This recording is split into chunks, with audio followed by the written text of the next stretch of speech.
ce gisement. Et dans le cadre d'EOSIS, on intervient à peu près sur tous les systèmes géologiques, des plus profonds aux plus superficiels. On travaille aussi sur les systèmes d'énergie renouvelable. Donc, peut-être avant que je te coupe parce que je voudrais saluer, on attendait quelqu'un de la Sonatrach et normalement il est avec nous.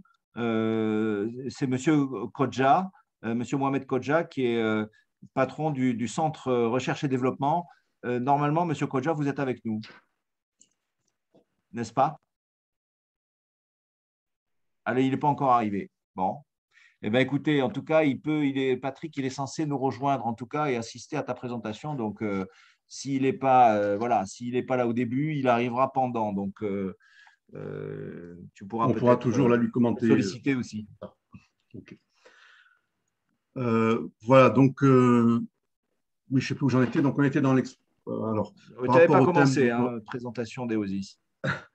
par rapport au thème dont on va parler, donc on intervient activement en exploration d'hydrogène naturel actuellement et on regarde des actifs pétroliers pour voir comment leur assurer un futur bas carbone. Alors, d'abord, je vais je vais déposer l'exposé l'heure en 4 parties, 5 même. Donc, d'abord, on va faire un diagnostic carbone de l'Algérie, enfin, son système de production, et en particulier par rapport à la COP26 qui s'annonce. On regardera ensuite les modes de production d'hydrogène qui peuvent être envisagés. On regardera ce que ça peut impliquer au niveau des infrastructures. On regardera également, on finira avec ça par un plan de mise en œuvre pratique d'une solution hydrogène de mobilité et on conclura la session. Alors, je vais interrompre chacune de ces phases par des questions-réponses, mais n'hésitez pas à vous manifester, même pendant, si vraiment vous voulez dire quelque chose. Alors, donc cette slide représente les zones de production pétrolière en Algérie, hein, qui sont situées dans le Sahara, à plus de 500 km de la zone principale d'activité qui est à la côte. Donc, pour réduire les émissions de carbone du pays, il y a plusieurs façons de s'y prendre. Donc, on peut regarder les émissions des industries lourdes, qui vont être principalement dans les zones pétrolières et sur la partie nord. On va regarder comment réduire spécifiquement ce qui concerne l'industrie des hydrocarbures, possibilité d'utilisation du renouvelable, regarder toute la chaîne, hein, du gisement jusqu'au chargement des méthaniers. Et puis, il y a aussi certains maillons de la chaîne des hydrocarbures qui peuvent être reconsidérés.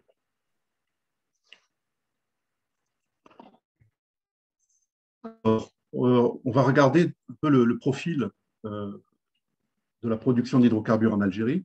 Vous voyez, on a parlé des difficultés qu'il peut y avoir à produire. On produit quand même toujours pas mal. L'huile est à un plateau, elle n'a pas encore décliné. Le gaz continue d'augmenter. Ce sont des données de l'IEA, hein, que je montre là. Donc aujourd'hui, on est en gros à 39 millions de tonnes équivalent oil en gaz et 21 millions de tonnes équivalent pétrole par an. Ce qui, si on le traduit en émissions de carbone qui ira tôt ou tard dans la biosphère, est de l'ordre de 150 millions de tonnes.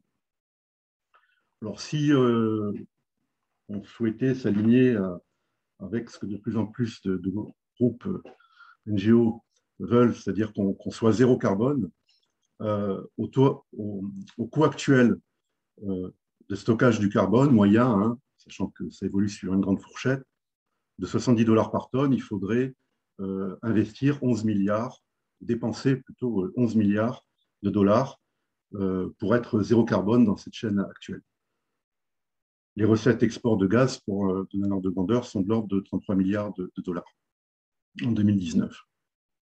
Voilà, donc, c'est pas infaisable. Hein. C'est pas infaisable parce que quand on regarde de près ce qui se passerait si on décarbonait réellement la chaîne des hydrocarbures, il faudrait en fait soit garder la meilleure production des hydrocarbures, la moitié meilleure, celle qui coûte la moitié moins cher, soit doubler le prix des hydrocarbures, un système de production et de distribution égale.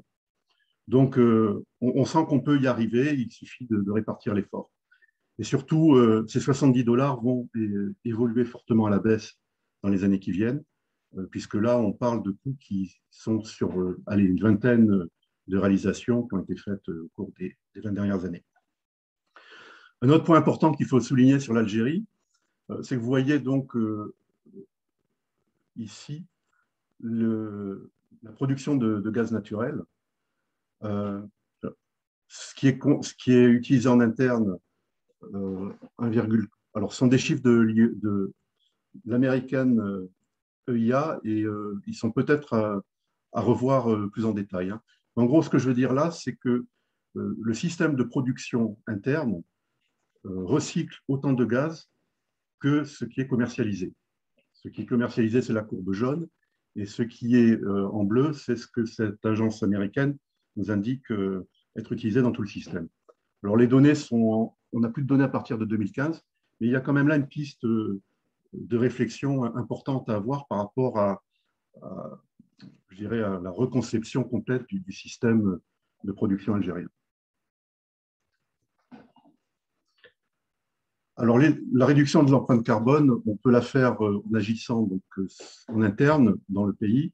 Alors là, je passe très vite ces généralités hein, qui sont connues. Donc, diminuer, améliorer l'efficacité énergétique, réduire la demande, agir sur les consommations in situ des ménages, des industries et du secteur public, agir sur les déplacements, utiliser des modes de déplacement moins carbonés, etc.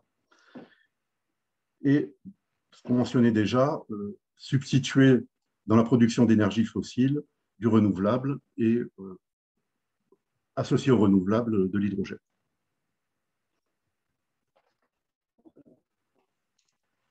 Donc ça, c'était pour ce qui se passe dans le pays. Maintenant, pour ce qui se passe au niveau de l'export. Voilà, alors il y a donc, la question qu'on peut se poser en analysant le problème très simplement, à partir de la situation actuelle, l'Algérie est un exportateur de carbone. Donc, soit on met en place, toutes choses étant égales par ailleurs, des systèmes de décarbonation chez les consommateurs et on refait venir ce carbone dans le pays. C'est une façon de faire. Soit on décarbone dans le pays et on exporte l'hydrogène qui est associé aux hydrocarbures. Voilà, en schématisant les deux options qu'on pourrait avoir si on veut décarboner. Alors en Algérie même, il y a des possibilités de stockage, hein, déjà dans les gisements. On voit justement, compte tenu du recyclage énorme de gaz naturel qu'on fait, est-ce qu'on n'aurait pas intérêt dès maintenant à stocker du gaz carbonique à la place de l'injecter du gaz naturel?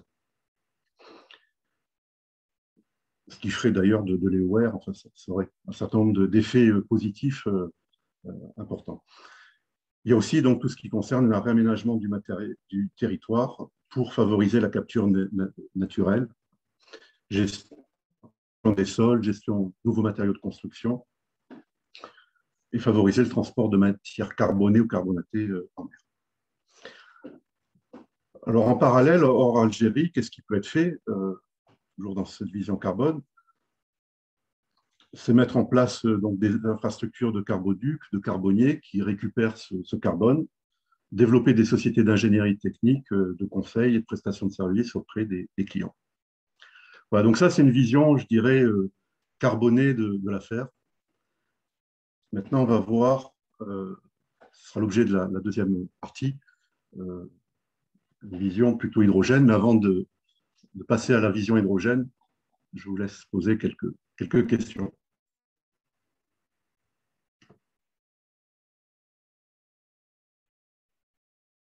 Je laisse la minute. Jean-Pierre, si tu parles, on ne t'entend pas. J'ai rien dit, Patrick, pour l'instant.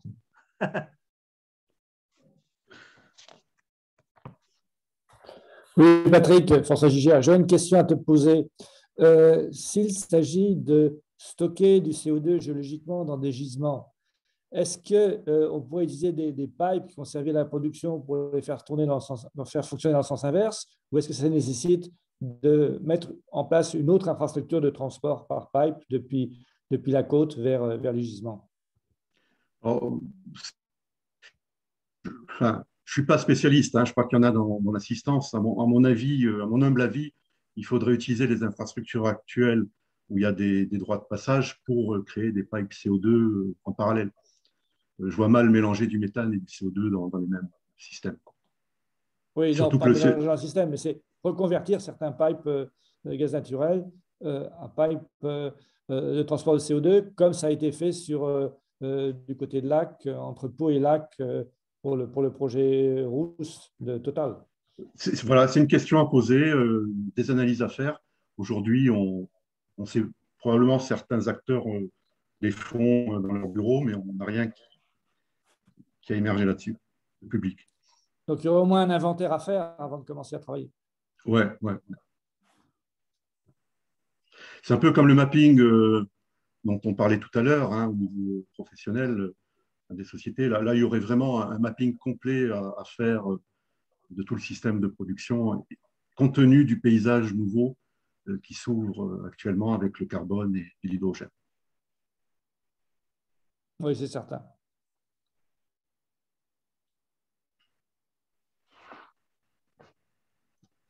Moi, j'ai une question, objection, en fait, bon, qui n'est pas technique, en fait, mais qui est plus, on va dire, de l'ordre stratégique. On demande aujourd'hui à beaucoup de pays émergents d'être low carbone, d'accord, et de ne pas suivre le chemin que les pays, je dirais, développés, les plus développés ont suivi, hein, et on leur dit, bon, ben maintenant, mais comment ils font, je dirais, pour notamment, enfin, je veux dire, comment concilier ça avec avec une croissance qui est tout à fait leur droit, avec leur volonté d'augmenter la richesse locale, le niveau de vie des populations. Donc, comment est-ce que justement l'hydrogène, là, peut être une solution par rapport à ça pour réconcilier justement ces deux objectifs qui peuvent être comment dire, paradoxaux, développer la croissance, hein, je veux dire continuer la croissance, et puis en même temps respecter et décarboner l'industrie, quoi. Alors, il y a deux, enfin, je voudrais dire deux choses. La première, c'est que ça va être une évolution de la clientèle qui va vouloir de plus en plus donner la prime au gaz décarboné.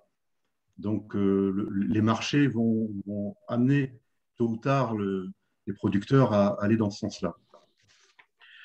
Maintenant, ça fait partie des choses qu'on propose pour la COP26. Il y a une façon de faire. On a parlé du Green Climate Fund pour les pays justement pénalisés par et pénalisés par les phénomènes climatiques, pour les aider. Donc, on pourrait tout à fait imaginer un Brown Climate Fund pour aider les pays producteurs à transitionner leur économie vers une économie bas carbone. Donc, ce seraient des outils financiers internationaux qu'il faudrait mettre en place justement pour prendre en compte cette évolution à laquelle ils sont confrontés. Et si tu me permets, je peux aussi peut-être ajouter, si l'Algérie peut offrir un schéma industriel de stockage de CO2 pour des pays plus riches, donc il y a une nouvelle activité qui pourrait se lancer, et en marge, il pourrait y avoir aussi un effet d'entraînement sur l'activité locale. Absolument, et c'est d'ailleurs pour ça que je présente, malgré que ce soit une discussion sur l'hydrogène, cette solution carbone, parce que les Allemands, au début des années 2010, je crois que c'était en 2012, il y a eu un projet européen qui consistait à prévoir la récupération du carbone des centrales thermiques allemandes pour l'injecter à Insala en Algérie. Donc il y a déjà des choses qui ont été étudiées dans ce sens-là. Et ça, c'est un marché évidemment nouveau pour les Algériens, puisqu'ils iraient stocker les émissions charbonnières Du coup, d'Allemagne dans leur pays. Ce n'est pas très écologique entre nous. Ce serait pour l'Algérie une exportation de services, en quelque sorte. Voilà, une importation de carbone payante. Ouais. Mais Tirant pourquoi tu dis parti que ce n'est de... pas très écologique? S'il y a des pipelines qui font ça, on peut transporter. J'ai compris qu'on pouvait transporter le CO2 enfin, il est sous forme de gaz. Hein. Oui. Oui. Bon, enfin, c'est une autre discussion, mais c'est écologique à l'échelle, on va dire, régionale entre l'Allemagne et jusqu'à La France. l'Algérie. Mais il y a d'autres solutions, à mon avis, qui sont plus écologiques et qui fonctionneraient tout aussi bien pour les deux pays. Juste une remarque, il existe déjà des très grands réseaux de pipes de gaz carbonique, notamment entre le Canada et les États-Unis, hein, de plusieurs milliers de kilomètres, qui sont déjà opérationnels. Donc, l'industrie a déjà l'expérience du transport sur de longues distances du CO2. Hein. Du CO2. Ouais. Alors là, ça avait été chiffré justement dans le projet dont je parlais, de l'ordre de $40 la tonne de CO2 entre la Ruhr et Insala. Donc, c'est des choses qui, par rapport au prix du CO2 dont on parle actuellement, c'est tout à fait raisonnable. Et ce projet avait d'ailleurs un nom, vu des Allemands, ils appelaient ça Desert Tech. Ah oui, oui, c'est le fameux. Okay. Mais Très intéressant. Vas-y, Patrick, avance parce que sinon, on va être à la bourre. Voilà. Alors, donc, l'hydrogène à partir des énergies fossiles, hein, on parle de l'hydrogène bleu et turquoise. Pour faire le lien avec l'exposé de ce matin, on est donc dans les flux à haute concentration de CO2 et on est plutôt en amont dans l'industrie pétrolière dans le pays.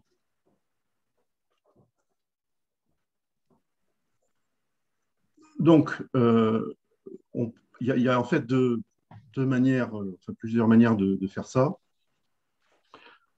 On peut le faire sur site, c'est-à-dire dans le champ même d'où on extrait le gaz, faire un reformage et exporter l'hydrogène donc vers la côte ou vers les marchés intérieurs. L'avantage, c'est qu'on a le stockage géologique qui est sur place. Alors une question qui va se poser, cet hydrogène, comment on va le transporter? Il ne faut pas oublier que le meilleur vecteur de transport de l'hydrogène, c'est le méthane. Il n'y a pas mieux.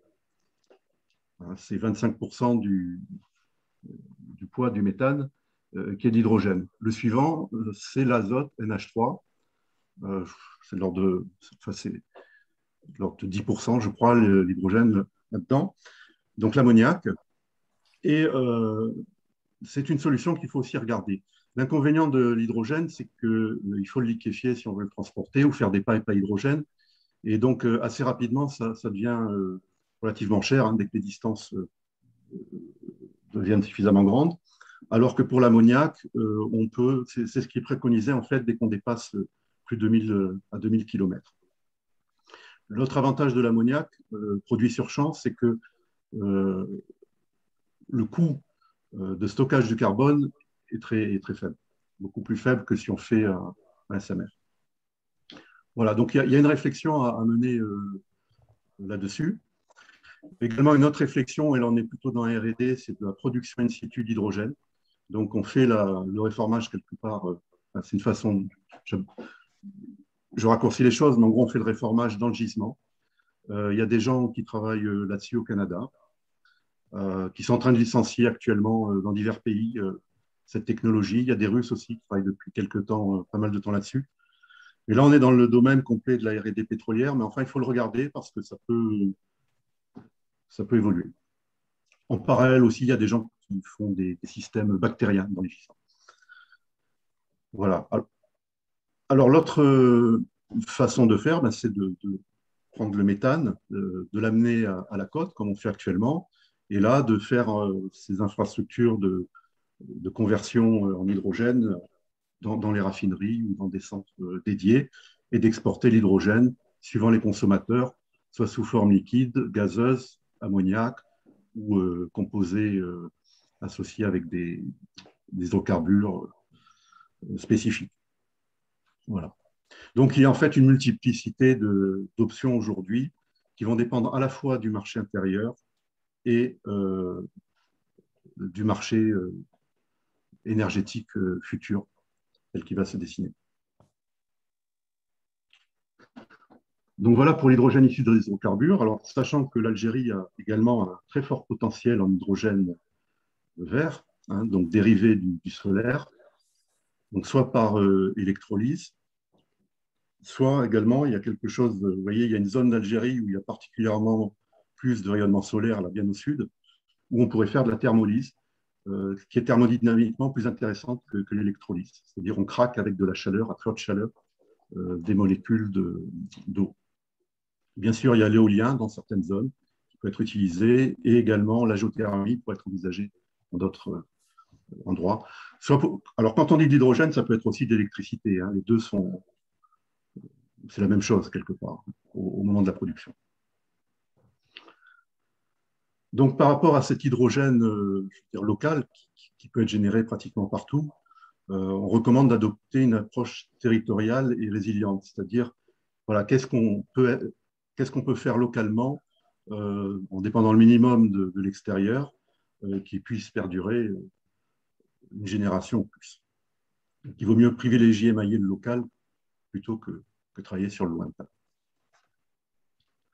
Voilà, c'est la deuxième discussion qu'on peut avoir sur ce thème de l'hydrogène.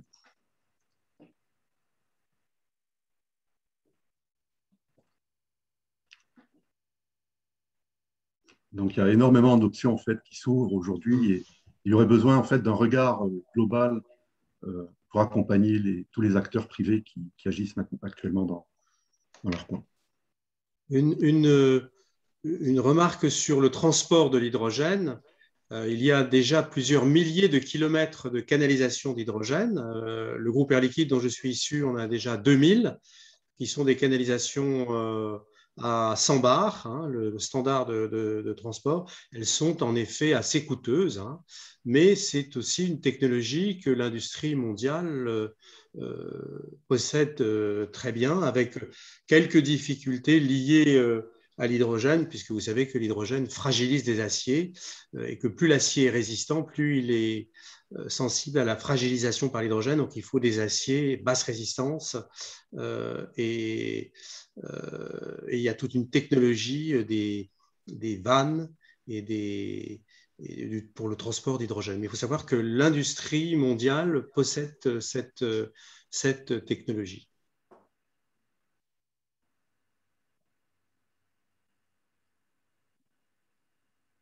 Excusez-moi, une question là pour vous, Xavier. Vous dites, on dit que finalement ces technologies, elles sont par rapport à l'hydrogène, notamment l'hydrogène vert, ça coûte très très cher. En fait, ces technologies dont on parle, si on les maîtrise déjà, finalement le coût de mise en œuvre, il est beaucoup plus abordable en fait, hein, si on décide de l'utiliser.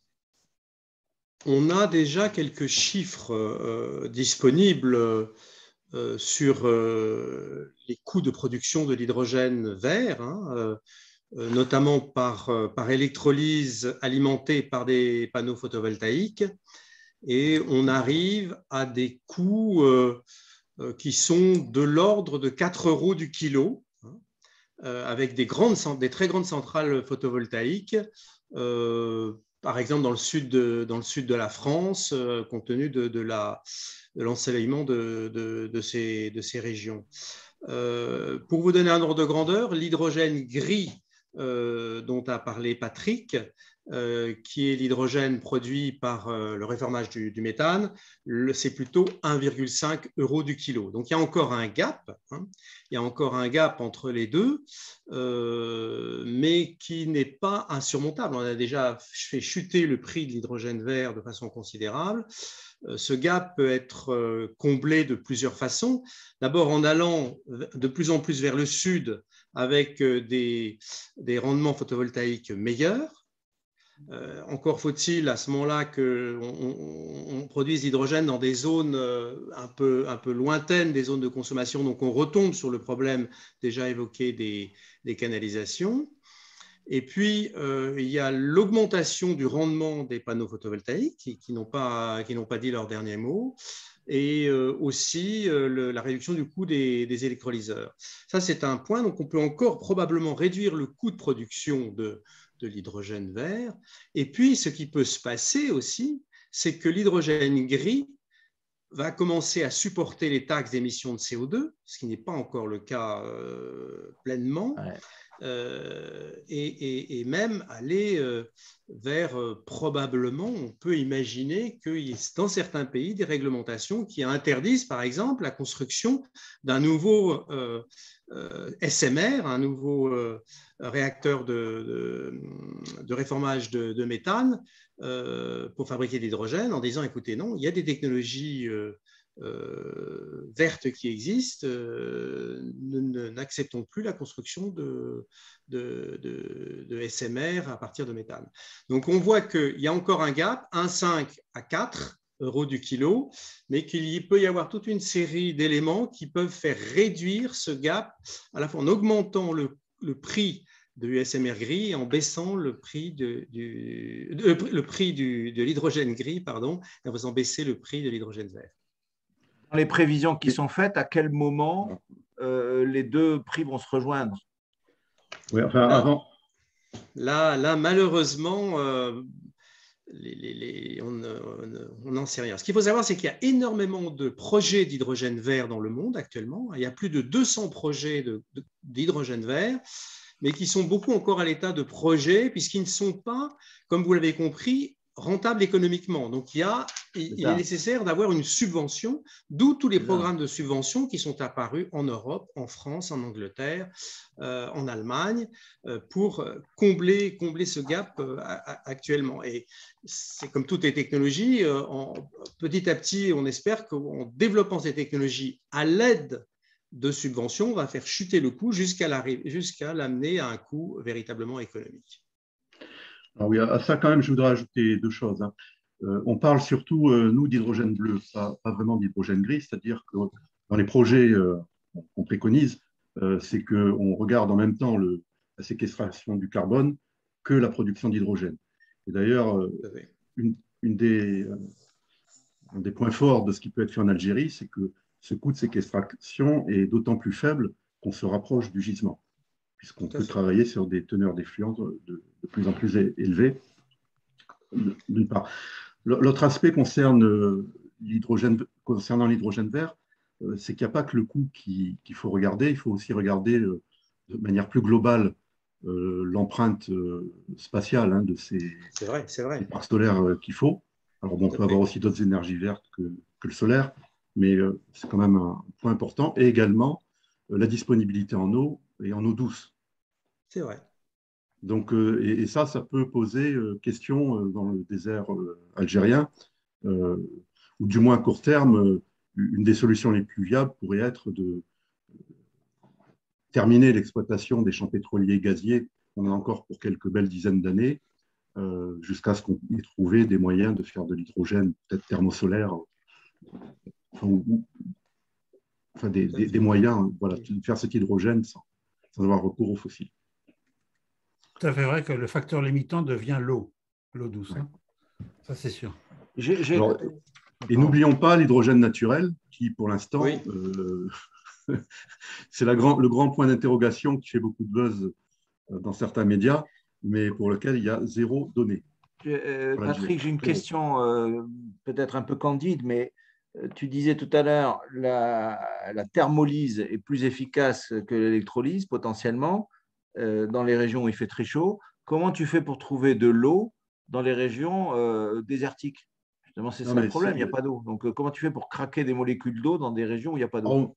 Il y en a, mais les projets que j'ai vus utilisent de l'eau fossile, donc ce n'est pas génial. D'autres projets utilisent les eaux de production des champs pétroliers, qui sont aussi quelque part des eaux fossiles, et qui en plus sont salées, très chargées, et il va y avoir des coûts de désalinisation qui vont se greffer là-dessus, qui sont pour l'instant pas très clairs. Sans parler de qu'est-ce qu'on va faire de ces saumures qui restent.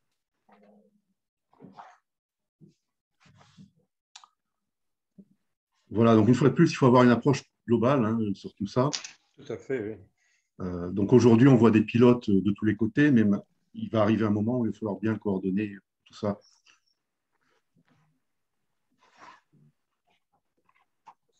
Je continue ou il y a encore d'autres Vas-y, est-ce que questions? M. Kodja nous a rejoint ou pas encore? Reda, tu es là peut-être? Non, non plus. Donc, ils sont. Ah si, Reda, il est là. Ah, par contre, moi, je t'entends pas bien.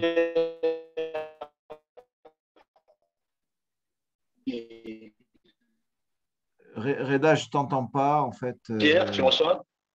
Là, oui, on t'entend mieux, là. On t'entend Notre ami mieux. Khodja, visiblement, n'a pas réussi à nous rejoindre. C'est bien dommage. Il a eu, comme je l'avais expliqué tout à l'heure, il a eu quelques difficultés à se connecter. Il faut dire qu'il s'est inscrit un peu tardivement, donc voilà. La En raison tout pour cas, laquelle- j'étais renvoyé sur s'il est encore dispo là, il est bien le bienvenu, notamment pour la dernière heure, dès maintenant. Et je t'ai envoyé le lien par Internet, le lien Zoom. Il n'a qu'à cliquer dessus et il rentre direct. À condition qu'il ait Je déjà lui ai installé déjà. le logiciel sur son PC, bien sûr, ou sur son téléphone. Ah, il Je est pense que plutôt même, habitué à en fait, utiliser je ses. dis non, il peut se connecter directement, simplement. Voilà. Entendu. OK. Avançons, Patrick, du coup. Alors, on va parler maintenant des infrastructures bas carbone. Donc, dans les deux scénarios, hein, le scénario de la filière carbone et le scénario de la filière hydrogène. Alors, la filière carbone, c'est ce qui est en train de se mettre en place en mer du Nord. Il y a aussi une filière hydrogène qui s'y met en place, mais donc la Norvège qui se transforme, comme on disait tout à l'heure, avec une activité de service, de stockage du carbone qui viendrait d'Angleterre, de France, de Hollande, etc., dans leur nouveau champ. Alors, j'ai cru comprendre que l'Union européenne autorisait maintenant le transport du carbone en dehors des pipes, du CO2. Donc, tout ça est en train de se monter.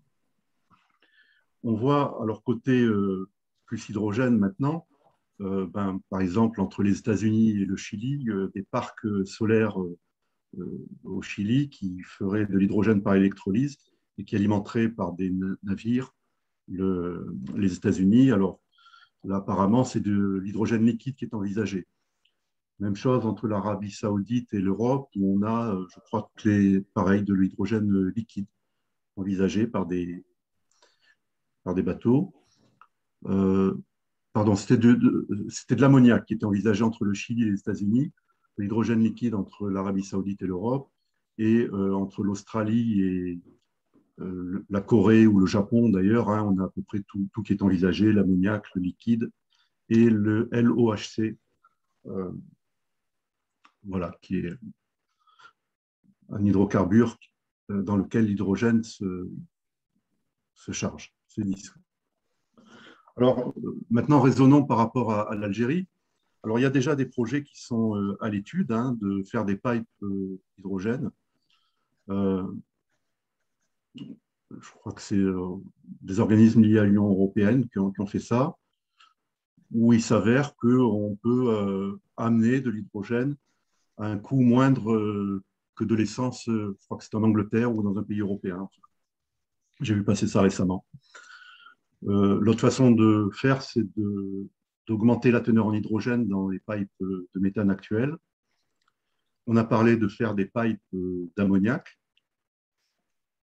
Et puis, on a parlé tout à l'heure de faire le service retour hein, avec des carboducs et des carboniers. On appelle ça comme ça. Donc, des bateaux chargés de CO2 et des pipes chargées de CO2. Alors, ça, c'est une première façon de regarder les choses à une échelle intercontinentale, mais aussi on peut se rester limité au territoire algérien et se dire pourquoi on ne ferait pas à Oran ou à Skikda des hubs qui feraient exactement la même chose, sur lesquels on pourrait donc à la demande charger des cargaisons d'hydrogène, d'ammoniac, de l'OHC ou autre. D'autant que ça reste à démontrer. Enfin, on est sûr qu'il y a des potentialités de stockage offshore hein, sous le sel messinien. La difficulté, c'est que ça risque d'être un peu profond, donc un peu cher. Donc peut-être avec un peu d'exploration, on arrivera à trouver des stockages moins profonds et plus près de la côte.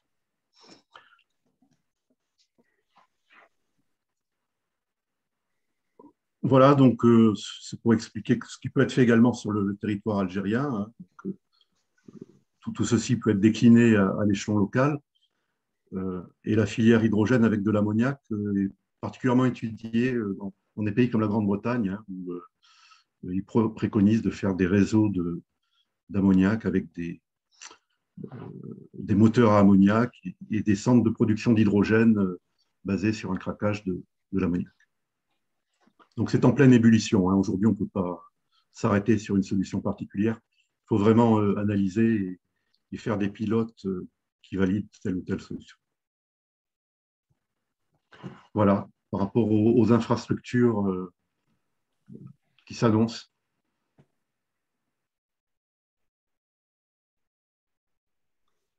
Moi, je ne connais pas le LOHC.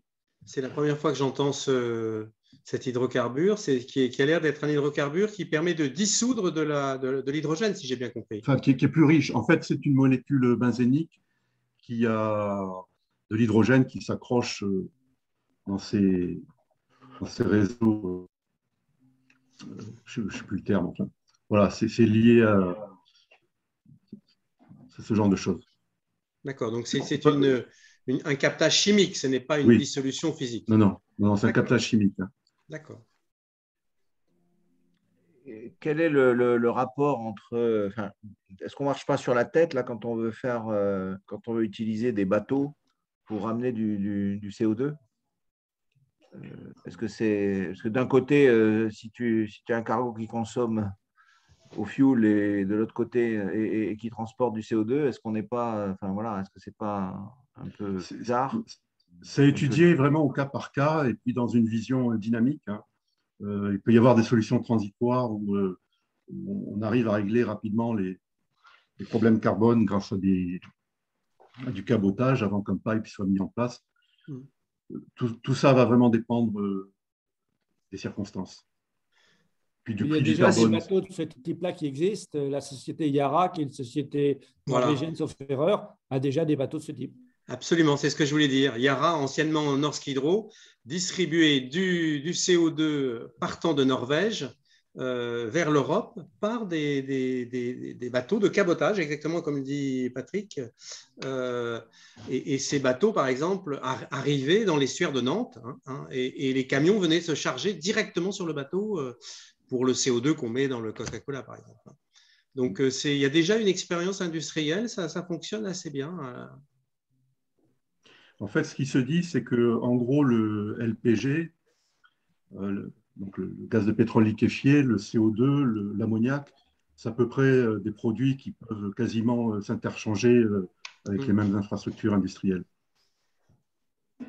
Il n'y a pas de gros coûts d'adaptation. En fait. C'est vrai. Et le coût de transport n'est pas prohibitif et ça fait sens même par rapport au bilan énergétique. Ouais. Oui, en général, un coût de transport maritime est extrêmement faible, en fait. Oui, mais il ne parle pas du prix, il parle de la neutralité. Oui, mais aussi. Oui, enfin, c'est ça, en fait. Pas une quantité de carburant énorme pour faire circuler un bateau. Moi, j'ai une question de béotien, parce que je ne connais pas grand-chose à tous ces sujets. Les risques en cas liés au transport sont les mêmes, quels que soient les gaz. On sait ce que ça fait quand il y a un pétrolier qui coule et on sait ce qui se passe quand il y a quelque chose qui explose une usine, mais dans les transports de gaz, c'est la même chose. Je vois du méthane, je vois de l'hydrogène, tout ça, c'est… Je peux répondre? Ouais, ça m'intéresse parce que si tu veux, j'ai commencé ancien d'air liquide. Non, les risques sont très différents suivant les gaz. Les risques sont extrêmement différents suivant les gaz.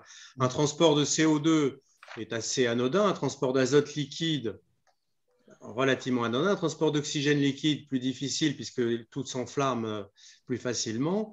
Ensuite, quand on arrive à l'hydrogène, c'est plus délicat, quoique l'hydrogène s'évapore extrêmement rapidement, donc le risque est compensé par ça. Mais les risques sont très, très différents d'un gaz à l'autre, bien évidemment. Hein. Parce que j'en entends jamais parler, parce que bon, moi j'étais allé au Nigeria, ben, là-bas, pour prendre du pétrole, ils faisaient des trous dans les gaz. Quand j'y étais au début, il y a eu 300 morts parce qu'ils avaient percé une canalisation de gaz, quoi, hein. Donc ça peut arriver. Il y a des zones comme ça. Quand je vois le nucléaire, ben, tout le monde crie parce qu'effectivement, au risque d'accident. Quand j'entends du méthane, tout le monde fait l'apologie, alors que j'ai compris que c'était 4 fois pire que l'oxygène, que le gaz carbonique quand ça se dégage, j'avoue, je me demande si c'est vraiment pris en compte, tous ces aspects-là de risque. Après, je sais bien que c'est industriel et tout, mais les canalisations enterrées, c'est quand même un des moyens de transport les plus sûrs au monde. Ouais. Malgré tous les problèmes de fuite et de perte. Alors, les problèmes de fuite, notamment pour le méthane, on sait très bien que Gazprom a des réseaux de canalisation qui ne sont pas tous enterrés. Et là, quand ils ne sont pas enterrés, il y a des fuites. Et en effet, les fuites de méthane de Gazprom sont une catastrophe. Hein. Mais justement, il y a une capacité de progression de cette société pour réduire ses émissions de gaz à effet de serre en maîtrisant le méthane. Mais c'est vrai que le méthane a un pouvoir de gaz à effet de serre très, très important et qu'il faut prendre en compte ça dans toutes les problématiques de transport de méthane. Non, ce qui m'a fait réfléchir à ça, c'est ce matin, je voyais il y avait des réflexions sur stocker dans les différents types. Quand c'était plus près de la source et sous terre, c'était mieux que quand c'était autrement. Et c'est vrai que j'ai vu des fois j'avais répondu à des appels à projets de GRT Gaz où il fallait éliminer des pouillèmes de gaz qui se faisaient dans des analyseurs ou des choses comme ça. Mais c'est vrai qu'on est des fois sur du très... Enfin, au niveau communication, on n'a pas de mal à comprendre que ça soit important, mais sur les risques réels, c'est vrai que on se demande si c'est pris en compte. Dans les choix politiques, je veux dire. Bon, merci beaucoup en tout cas de m'avoir éclairé. Jean-Pierre, une question si possible. Vas-y, Tayeb. Si peut-on, c'est-à-dire transformer un gazoduc pour le transport de l'hydrogène?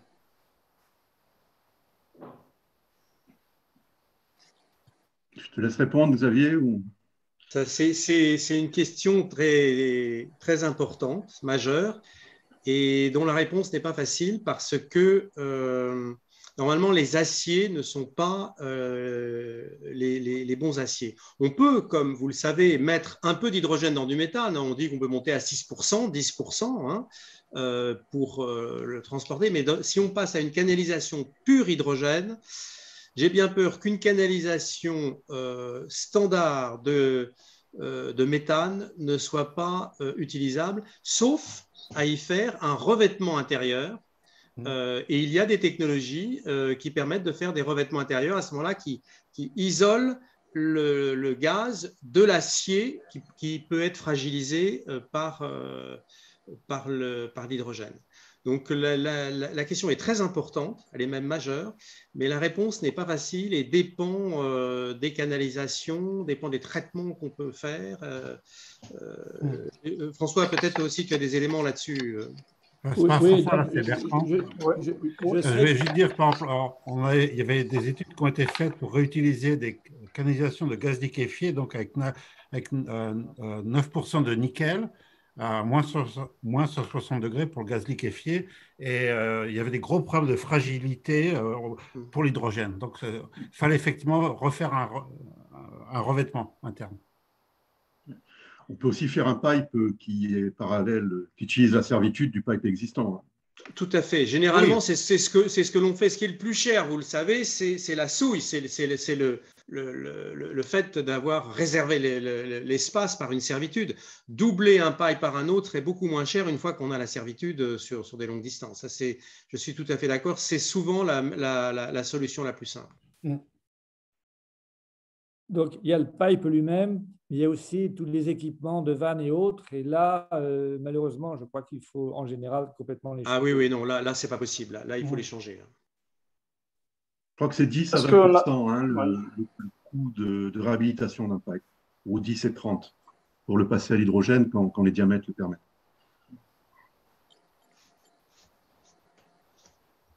Parce qu'il y avait une pensée de transformer le gazoduc, l'ancien gazoduc GME, vers l'Espagne via le Maroc, qui prend fin de son contrat le 1er octobre, je pense, de le transformer, c'est-à-dire pour l'hydrogène, c'est-à-dire récupérer le gaz torché. Je pense que ça, c'est l'idée d'Arclès, récupérer le gaz torché et faire la séquestration, et puis la séparation entre le méthane et le carbone, réinjecter le carbone dans le gisement, et par la suite transporter l'hydrogène vers l'Espagne via le Maroc, enfin l'ancien gazoduc qui est maintenant prend fin, je pense, le 1er octobre ou bien vers la fin d'octobre, je pense. Oui, effectivement, il y a des projets de ce type-là sur lesquels on peut réfléchir. Et ce qui est intéressant, c'est qu'un dossier qui a été étudié il y a 10 ans ou il y a 5 ans, maintenant les technologies ont évolué et ça vaut la peine de regarder de nouveau et de faire le point pour voir comment les coûts ont évolué, comment les techniques ont évolué, qu'est-ce qui est possible maintenant d'envisager.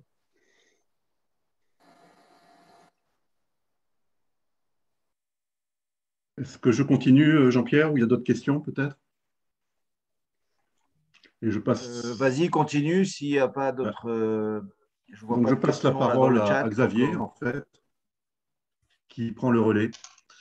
Okay. Alors, merci infiniment de me donner la parole et l'opportunité de présenter ces quelques éléments sur un plan de développement d'hydrogène énergie. Peut-être quelques mots me concernant. Donc, j'ai une formation d'ingénieur, la même que celle de M. Gaillard.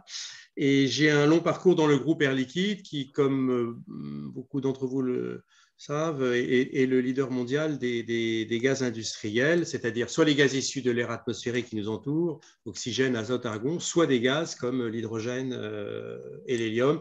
Donc, j'ai eu des responsabilités dans la recherche, l'ingénierie, les opérations. Et ma dernière fonction, j'ai créé et j'ai dirigé la fonction développement durable du groupe Air Liquide. Et dans chacune de ces fonctions, j'ai beaucoup croisé à chaque fois l'hydrogène. Et donc, maintenant, je suis ingénieur consultant, notamment chez Arclès, et j'ai une activité aussi d'enseignant sur le développement durable. Alors, là, ce que je voudrais essayer de faire partager avec vous, c'est quelque chose un plan très pratique, très simple, qui met en œuvre des équipements existants, facilement disponibles sur le marché, et qui permet à un pays de s'initier assez rapidement, puisque c'est en 6 mois, 1 an, à la problématique de l'hydrogène énergie. Alors, de quoi s'agit-il ? Il s'agit tout simplement d'implanter une première station de distribution d'hydrogène énergie qui fonctionne à 350 ou 700 bars pour alimenter quelques véhicules hydrogène d'une flotte captive. Généralement, cette flotte captive est une compagnie de taxi, tout simplement, comme l'ont fait certains pays, comme l'ont fait la Californie, comme ça a été fait en Chine, en Allemagne et dans la région parisienne.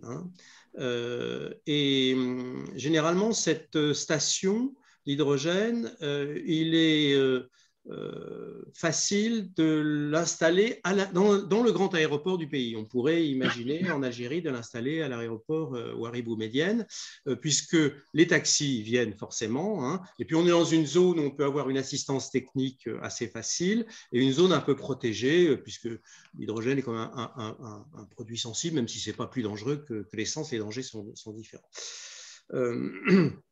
Donc il faut l'implanter dans une des principales agglomérations du pays, dans le cas d'Algérie, ça serait bien sûr Alger, et les véhicules hydrogène existent déjà. Hein. Il faut savoir que les véhicules hydrogène existent déjà. Vous avez Toyota, la Toyota Mirai, hein, et la Hyundai Nexo.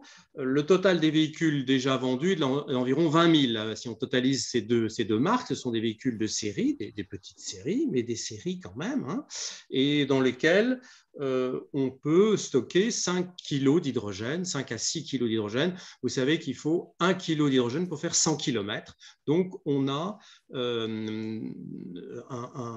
range de 5 à 600 km facilement. Et vous savez que l'intérêt de l'hydrogène, c'est indépendamment du fait qu'il est à pollution locale zéro, hein, puisqu'on ne produit que de l'eau, avec une pile à combustible dans le véhicule et des moteurs électriques derrière qui font tourner les roues, mais aussi on remplit le véhicule en quelques minutes, exactement le même temps qu'avec des hydrocarbures classiques.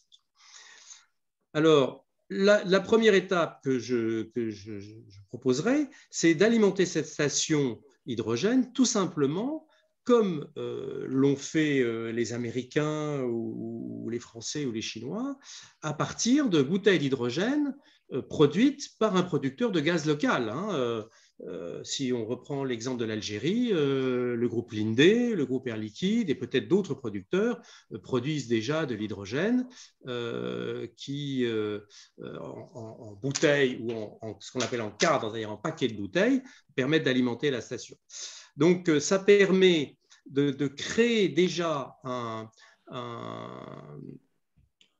pilote d'alimentation de véhicules qui permet de communiquer dessus, qui permet de se familiariser avec cette technologie de l'hydrogène pour la mobilité. Et l'avantage, c'est que on en parle, on peut faire venir des journalistes, on peut faire venir des hommes politiques, on montre que ça marche, que c'est simple, que c'est efficace, et à partir de ça, on peut aller plus loin. Et c'est ce que je propose dans la slide suivante. Voilà. La deuxième étape, c'est bien sûr d'essayer d'alimenter cette station à partir d'hydrogène à bas carbone, hein, de l'hydrogène vert qui pourrait être produit dans le pays.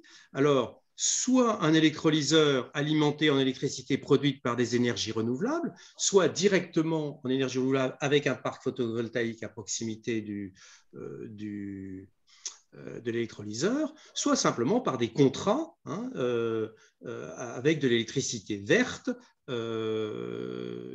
qui sont certainement disponibles, y compris en Algérie. Pour vous donner un exemple, actuellement, il y a une station de ce type à Pau, dans le sud de la France, qui est alimentée par un électrolyseur ITM, un électrolyseur britannique, de fabrication britannique, et l'électricité est achetée à la CHEM. Hein. La CHEM, c'était l'ancienne filiale de la SNCF qui maintenant fait partie du groupe Engie, qui a toute une série de barrages dans le sud-ouest de la France et qui donc fournit de l'électricité verte à cet électrolyseur.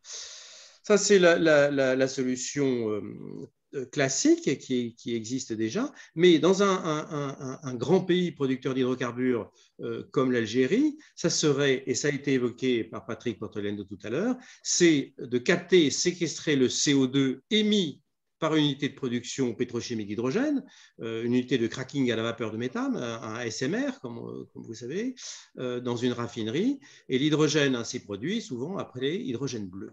Donc, ce plan pratique, simple, en deux étapes, doit permettre aux pays concernés, et dans notre cas, pourquoi pas l'Algérie, de se familiariser avec les technologies de mise en œuvre d'une chaîne complète de production et distribution d'hydrogène et d'énergie bas carbone. Ça permet de montrer la volonté de ce pays de se lancer dans cette nouvelle énergie, de communiquer sur cette volonté vis-à-vis des journalistes, vis-à-vis du grand public, vis-à-vis des hommes politiques, et de préparer un développement beaucoup plus large. Mais en 6 mois, 1 an, on peut très bien réaliser ce plan qui permet de mettre le pied à l'étrier d'un pays vers l'hydrogène, énergie bas carbone.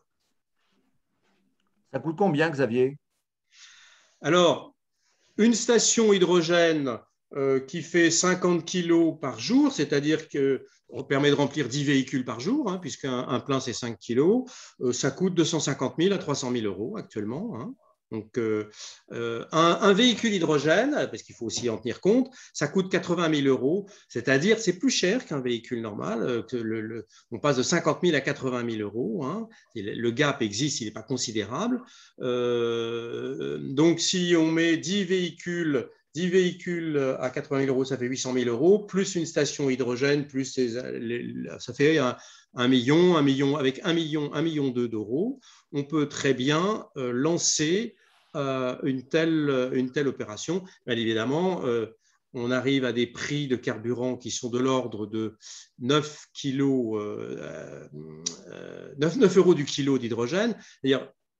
En France, ça correspond à peu près au prix des hydrocarbures. Dans un pays comme l'Algérie, bien évidemment, c'est beaucoup plus cher puisque les hydrocarbures sont beaucoup moins chers compte tenu de la spécificité de ce pays. Et donc, tout ceci ne peut fonctionner, tout au moins au démarrage, que par des subventions étatiques ou des collectivités locales. En tout cas, c'est possible si la volonté est là, quoi. Absolument, c'est possible, c'est simple, c'est faisable, c'est en étagère, quoi. C'est ça qui est l'intérêt par rapport quelquefois à des très grands projets qu'il faut considérer aussi, mais qui sont quelquefois à très long terme, très compliqués. Et en plus, il y a des références, quoi. On peut montrer ça en Californie, à Shanghai, en Allemagne, en France. C'est pas une fusée lunaire, quoi, hein. C'est quelque chose qui est faisable rapidement, pratiquement, et qui permet d'amorcer la sensibilisation, la communication sur ce sujet. Xavier, il n'y a pas une station similaire à celle de Pau, place de l'Alma à Paris? Alors, le groupe Air Liquide avait commencé à mettre, en effet, une station hydrogène place de l'Alma, d'ailleurs juste en face de son siège social, c'était symbolique, et qui a fonctionné pendant 3-4 ans, tout à fait bien. Puis la mairie de Paris avait aimablement donné des autorisations, mais c'était temporaire. Et maintenant, il y a une station hydrogène à Roissy, une station hydrogène à Orly, et plus une station dans le centre de recherche de l'air liquide à Versailles. Et les flottes de taxis, maintenant, je crois qu'il y a pratiquement 200 taxis à hydrogène qui fonctionnent, et ça marche très bien. Et on n'est pas loin de quelque chose d'économique là, mais à cause d'un prix de carburant très élevé en France, quoi, hein. Bien sûr. Mais ça, c'est la mairie de Paris qui a financé ce projet?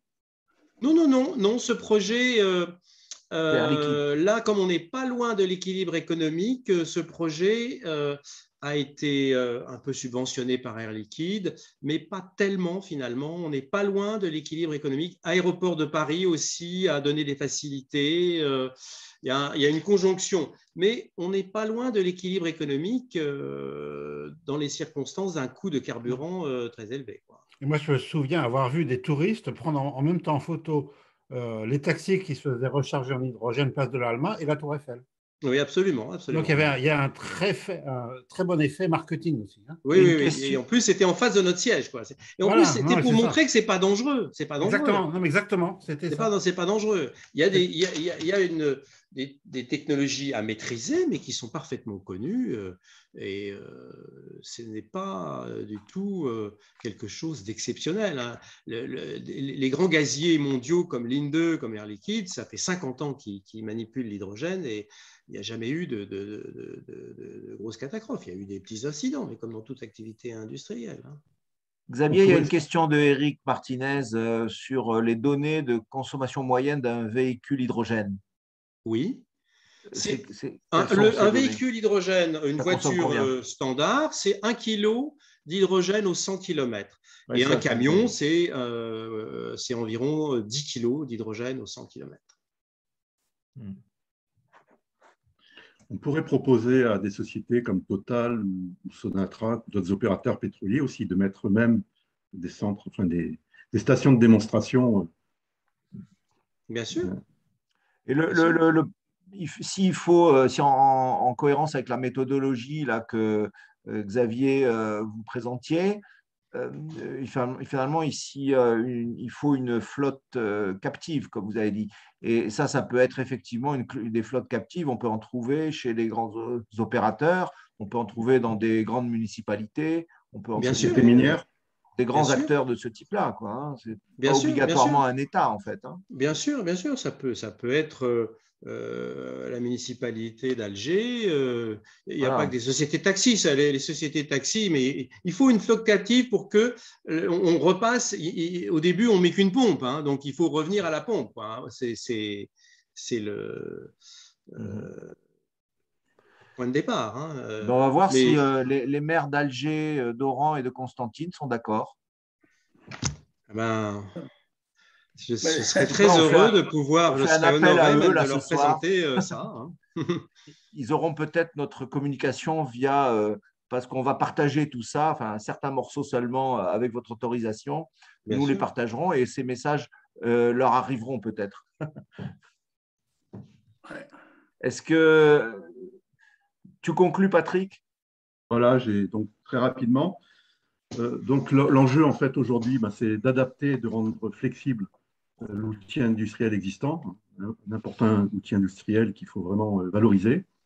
Également, réévaluer les ressources renouvelables et fossiles du pays, globalement. Pas les regarder chacune de son côté, mais bien voir comment avancer dans ce nouveau monde avec ces ressources.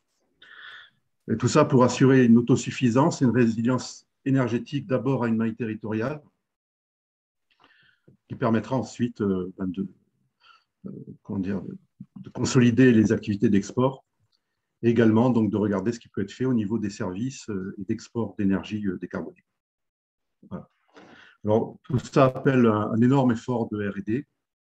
Et on revient à cette idée du Brown Climate Fund à la COP26 qui pourrait financer exactement ce genre d'activité.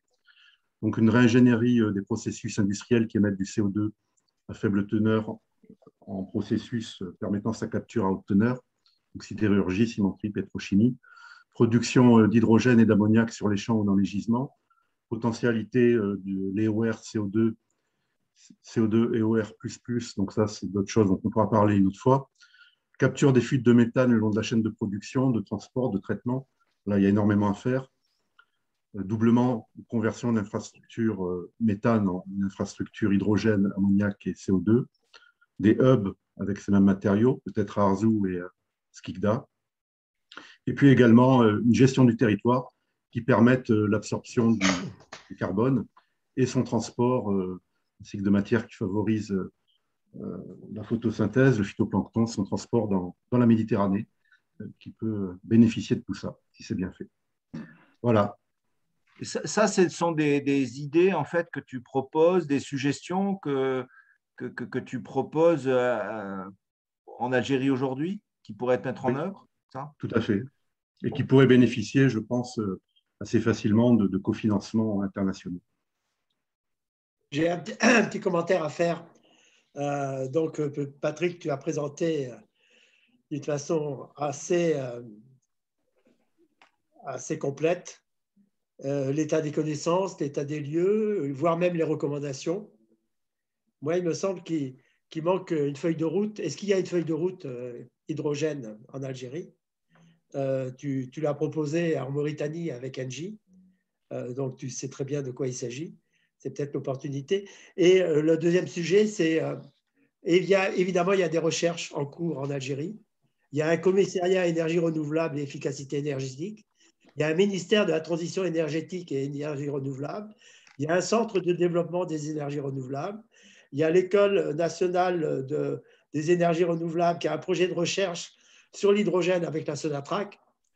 Est-ce que tout ça, ça ne veut pas dire que pour avancer, au lieu d'avancer un petit peu, non pas donneur de leçons, ça serait exagéré, mais en tout cas unidirectionnel, est-ce qu'il ne faudrait pas faire une petite recherche documentaire auprès de ces différents organismes que j'ai cités? D'abord, s'il y a une feuille de route, la connaître. Essayer de se mettre dans le cadre de le sujet. On sait très bien qu'il est sensible, puisque c'est aussi pour ça, sans doute, qu'on a eu très peu de représentants officiels algériens aujourd'hui. Est-ce que ça ne veut pas dire qu'il faut rechercher des choses qui sont déjà mises en place pour essayer de s'impliquer, même si ce n'est que partiel, sur ce qu'ils ont déjà trouvé eux-mêmes? Non, mais absolument, oui, il faut vraiment… et qu'est-ce qu'on peut faire à ce moment-là? Voilà, faire se développer toutes ces initiatives qu'il y a. Et puis aussi, justement, les aider à trouver des financements pour avancer dans la recherche. On peut même rajouter que la France est assez leader dans la fabrication de réservoirs à hydrogène. On a des entreprises françaises très compétentes en la matière, homologuées et reconnues.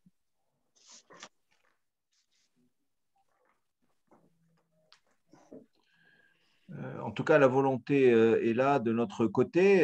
Les messages vont passer de toute façon, puisqu'il y a plusieurs là, parmi nous qui sont en contact avec des autorités algériennes et on espère bien que ces messages seront communiqués pour que l'on puisse travailler justement en partenariat, en coopération avec les Algériens et puis tous ceux qui veulent, qui s'intéressent à l'Algérie en tant que grand pays énergétique.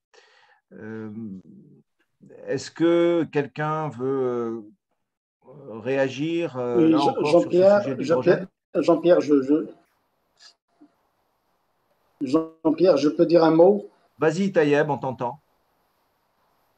On t'écoute. Merci, merci. Bon, pour l'Algérie, enfin, ce qui concerne l'hydrogène, il y a des contraintes vraiment parce que vu enfin, le prix de carburant, que ce soit pour l'automobile, que ce soit pour l'usage domestique, est vraiment subventionné. Ça empêche vraiment la transition vers l'hydrogène, énergie fossile propre, ou bien même pour d'autres énergies renouvelables telles que le solaire ou autre.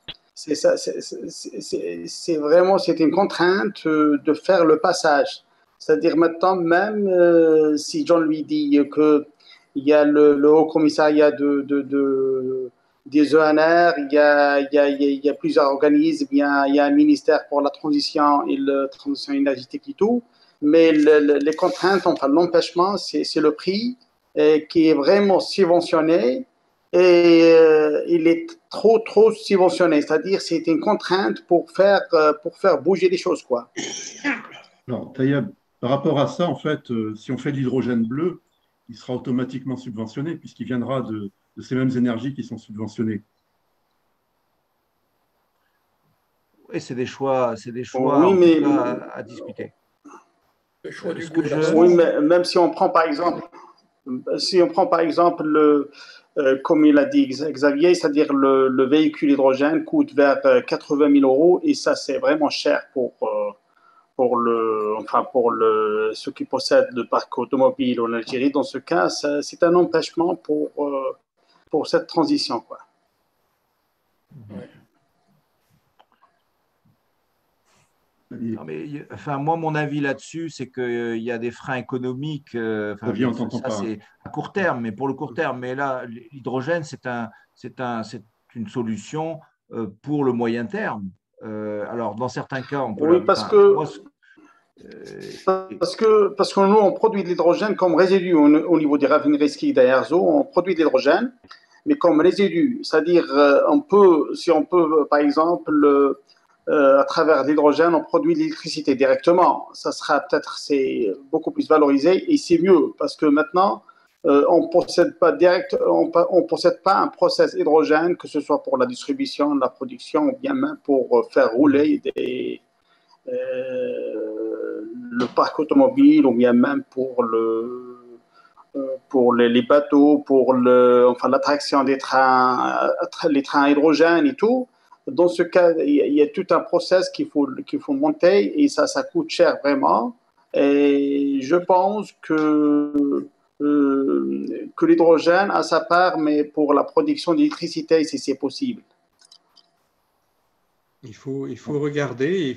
Vous avez en effet certainement l'hydrogène sous-produit dans des grandes unités chimiques ou pétrochimiques qui est envoyé généralement valorisé au prix de la thermie. Hein. Mais ça peut être aussi une solution d'en épurer une partie et d'alimenter une station hydrogène comme ça. Peut-être qu'il faudrait regarder un peu plus en détail, mais peut-être que, compte tenu du contexte particulier algérien, il y a peut-être des solutions